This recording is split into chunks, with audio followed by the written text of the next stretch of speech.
it's something you dream of to represent your country. And I was able to get that opportunity so young in my career, and it's really a peak of like everything I've been through so far. It's one of the peaks, I would say 100%.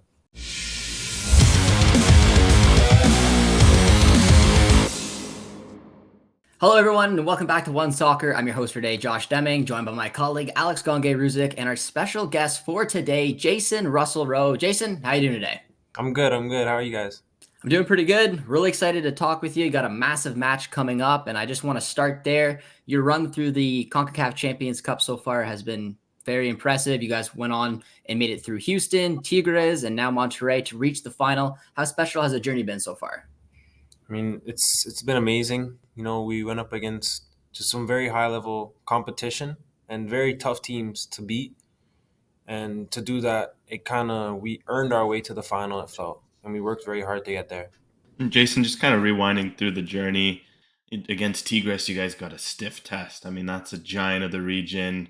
Playing at El Volcan is one of the hardest things. Everyone always says it's tough. You guys went there, you got a draw, went to extra time, you went to penalties, you stepped up and took a penalty. I'm just kind of curious, what was the environment like? What was it going through your mind when you stepped up and take a penalty? It must have been quite the circumstances. The environment is crazy. The fans out there in Mexico they're all unified. They're all together, and it gets very loud, and you can really feel the energy against you almost. But then you kind of use the energy that they bring, and you kind of make it positive. You kind of use it to give yourself a boost, and then like stepping up. It wasn't the first time where I had to step up in like a do or die type of game, because I remember Canada in the Gold Cup against the US.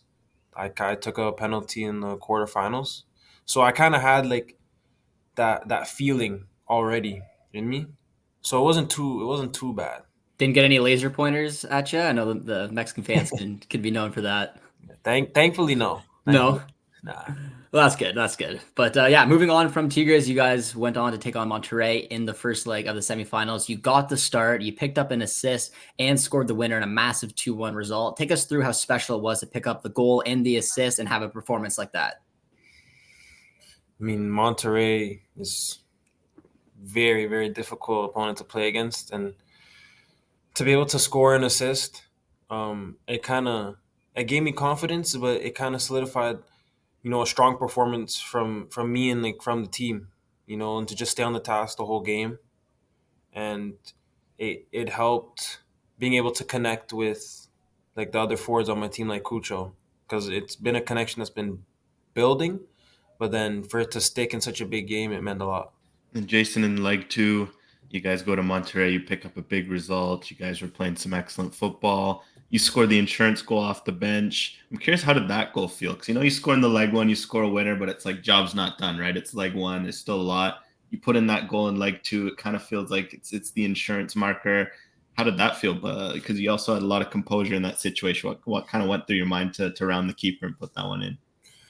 Well, I mean, coming on the field alone, I was just really in the mindset of closing out this game, and how do I do that? Just challenging for the balls and trying to get my team up and pressing. But then when we had won it, and in the transition moment, I was fresh. Where the other team, like they're pushing, their legs are dead, and I could see it, and I saw the gap between like the defenders, and Matan trusted me. He saw me making a run, and when he put me through, I had already known the keeper was in no man's land, and it kind of threw me off because you don't expect it. I thought, he was gonna drop into his net, and it's just a 1v1. But when he's so far out of his net, like I'm the one in control in the situation, and I just took it to my left to create a better angle, and then just had some composure. Well, you got steamrolled through the semifinals, and you're now going to play in a continental final. How exciting is that? It's a chance to lift a major trophy. And not only that, obviously, if you win it, you get the chance to qualify for the Club World Cup. Really, this must just feel like a dream for you. Yeah, I couldn't have said that like when I was younger that I'd be in a Concacaf Champions League final, could be playing for a Club World Cup spot. There's a lot on the line, and it's a very big match. It's definitely a very big match. And I guess what are you just looking forward to from that match with Pachuca? Like, what are some things you're looking forward to in that sort of environment? I mean, just to enjoy the moment, enjoy the stage that we're on. Like we earned the spot that we're at to get into this final, to be a part of this competition, and we just have to go out there and just play our game, enjoy it, and get the result that we want. So when you were back in college with Maryland, I obviously know that you left to go to sign for the Crew. I'm curious to see what conversations went on and what the pitch was about to leave college early to go to Next Pro, which was obviously year one, because obviously you had a lot of success there. Yeah, I felt like I had an injury, and I felt like I wanted to be in a professional environment. I guess come like right after the my sophomore year, I felt like I just wanted to be a part of a professional environment. I didn't want to have to focus on the school and the soccer. Really, just put all of my efforts into the game, because then I'll get the rewards from it when I'm completely focused. And in that first year of MLS Next Pro, I guess you could say it was a gamble, a new league. It paid off for you. You ended up being the year one poster boy. You get the 21 goals, 4 assists in the regular season, 4 goals, 2 assists in the playoffs. You got an MVP award. You guys won the trophy, which as a team, it's a huge achievement. How special is that just first year with the capybaras? Was it right? That was the Yeah, nickname you guys used. yeah. No, it was alone. Like it was a special group of guys, and like very sick. The way it was put together, like just the team in general and the coaching staff.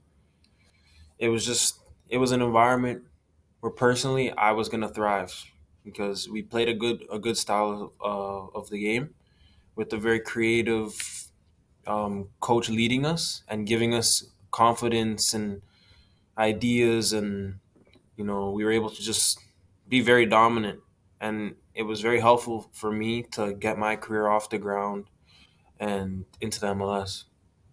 I mean, due to the success you found in Next Pro, you were rewarded with calls up to the Crew. How special was it knowing that they were keeping an eye on what you were doing down there, and obviously led to the opportunity to integrate you into the first team? I mean, that was always the hope for me, was that I was going to be able to go from the Next Pro and earn my way into a first team spot. And I was happy, even just like when I was getting called into trainings, because before I made it to the first team, I would get called into trainings during the week, and that alone would show me, yes, they're watching, they're seeing that I'm doing well. And when the performances kept on going and I kept on scoring and we kept on winning, once I finally got the we're gonna offer you a contract, it was like a breath of fresh air, and like a sigh of relief that like the work that I was putting in and was paying off, and like I chose the best path for myself, I felt, in that moment. Jason, in 2022, you had a big moment when you made your first start. That happens to be against TFC, your old club, your hometown team. You got 2 assists in a 2-1 win. I'm just kind of curious. Can you take us through when you found out you were starting? I must imagine there's some calls to family like, guys, get some tickets. I'm going to start. Just the assists, everything now about that match.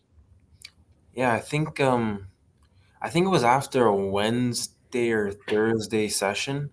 It was me and one of my other teammates, Noah. We had been called up to first team training, and like we were just talking to the coach, Laporte, at the time after training, and we were just talking about like how are things going, and then he just randomly said, I'm gonna be starting you this weekend in Toronto, in your hometown. I want you to know that from now, so you can mentally prepare yourself, because it's big to get your first MLS start. And I was thankful that he was able to do that, because like going home and playing in front of, like, I guess, like the stadium I always like grew up in and watched games in, and it helped me just be able to prepare myself for the game. And then I was able to have a very good MLS debut, I guess. Now, in 2023, you cracked the MLS squad. You go on later that year to win MLS Cup. I just want to hear a little bit about that journey. And I mean, you really couldn't have written it up any better. The fact that you started at Next Pro, you won the Next Pro Cup, then you go on and you win MLS Cup. So, what are some of the good memories that you look back on?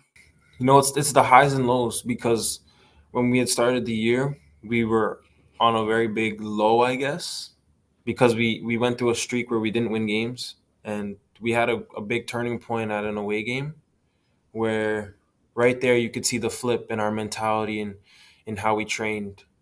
And then, for me, I was able through my some of my performances in the season last year to then get called up into national team. So that was like very encouraging for me to like get into the MLS roster and start to make squads and get minutes, and then for how I'm playing with my club to then get called into the national team. And then, I scored a couple goals and had a couple assists throughout the season, which ultimately helped the team, I feel, get to the point where we were, and we were able to win at the end, which is always great. I'm just curious, how special was that occasion, just being able to go up and lift MLS Cup with your teammates? It's amazing because it's a long, long, long season, and we work very hard from January all the way to December, and that was a big thing that we had said. Like when we were in the room before the game, it's just like, guys, like we've been out here from January to December. We've just been working with each other, and he's just we're proud to be here and to have this opportunity to fight for an MLS Cup at home in front of our fans, and just all the work that we had put in throughout the year. This is the finale basically for us this season, and let's just go and just grab it. Yeah, and Jacen, I'm curious to see what it's been like so far to work with the likes of Wilfred Nancy. Some players, like Alistair Johnson, said that he's changed and even rewired the way he sees the game. What are some things that you've learned from him, and how important has it been for you as a young player? It's been very important for me. Like my development is just there's just so many details like that him and his staff they showed me, and I've been progressing a lot over the last 2 seasons. I find even though last year I didn't get an insane amount of minutes, this year I'm able to get into the roster more, and it's because they've been able to help change my mentality, the way I come into trainings every day, the way I think, and um, just the way I work. Just the way I work. It's just a lot of just fighting for the ball and stuff. They're able to help me with these little details, and I mean they're very creative. Just the way we play alone. It's very offensive minded. So a player like me would love that because we're gonna get a lot more shots, a lot more chances, and we're gonna score a lot more goals because of it. So just because of their creativity, and then they just help me improve individually. It's just been an amazing environment. You mentioned earlier you also have some pretty good teammates, Cucho Hernandez, Diego Rossi. You guys have formed a fun front three together.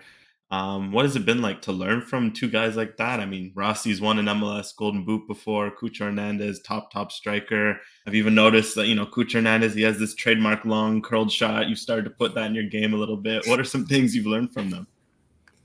Um, they have this tenacity about them when they have the ball and they don't have the ball, and they're always thinking about what's coming next, and they're able to be in two places at once. Almost is kind of what I'm taking from them. Of course, like we're kind of in a way we're different players in our play styles, but the way like they see the game and the way they work when they don't have the ball and have the ball is something I'm really taking from them. And their mentality, they're very confident on the ball. They're not afraid to make mistakes, and it's something that I've been trying to take from them. Is just being able to just be free on the field and then work, work, work. So you made your Canadian national team debut back in 2023 at the Gold Cup against Guadeloupe in Toronto. How special of a moment was that for you representing the Maple Leaf in your hometown? Amazing. Just playing at the BMO Field with the Canada jersey and the crest and just the badge is just amazing. And then my family was there to see it all, and it's something you dream of to represent your country. And I was able to get that opportunity so young in my career, and it's really a peak of like everything I've been through so far. It's one of the peaks, I would say, 100%. We've gotten a taste now. a lot more big games coming up. You got Copa America this summer. You got the 2026 World Cup. How hungry are you to make those squads now that you've got a taste? And what would it mean to feature in one or both of those tournaments? It's something I'm striving for. It's something I'm striving for. Like you don't get this opportunity so often, and I'm right there. I was a part of the team against Trinidad in the Nations League, and even before that against Jamaica. So I'm right there, and I just have to keep on working, and hopefully I'm able to get in there and just be able to make a difference on the field if I get the chance. And just I want to do well for Canada, and I really want people to understand like Canada, we're a country in the football world that we're there. We can compete with the best. Yeah, the Canadian striker pool will keep you honest. It's a very competitive pool. You've seen some of the players like Theo Bair, Ike Ugbo, yourself, along with, of course, Jonathan David and Kyle Larin. What's it been like to see those players, especially someone like Jonathan David, firsthand, and how important is it to learn from players like that to continue to develop your game? It's very important. It's very important because, even like I'll say a guy like Jonathan David, he's coming from France, Lille, where he's one of the top scorers in the league, and he's such a high level striker. So to kind of like I'm out there working and trying to do what our coach is telling us, but at the same time I'm kind of watching, his mannerisms, how he kind of sees the game, because I want to learn from him. He's so much quality, and I want to be able to take something away from a player like that and try and implement it into my game to make myself better. Just kind of last one here for us. Just kind of curious, like what's on the horizon for Jacen Russell-Rowe? I mean, obviously day to day, you've got a huge final coming up, winning trophies with the crew. But long term, is it a goal to head to Europe? Is that something you're striving now to as a kind of a long term thing to push for?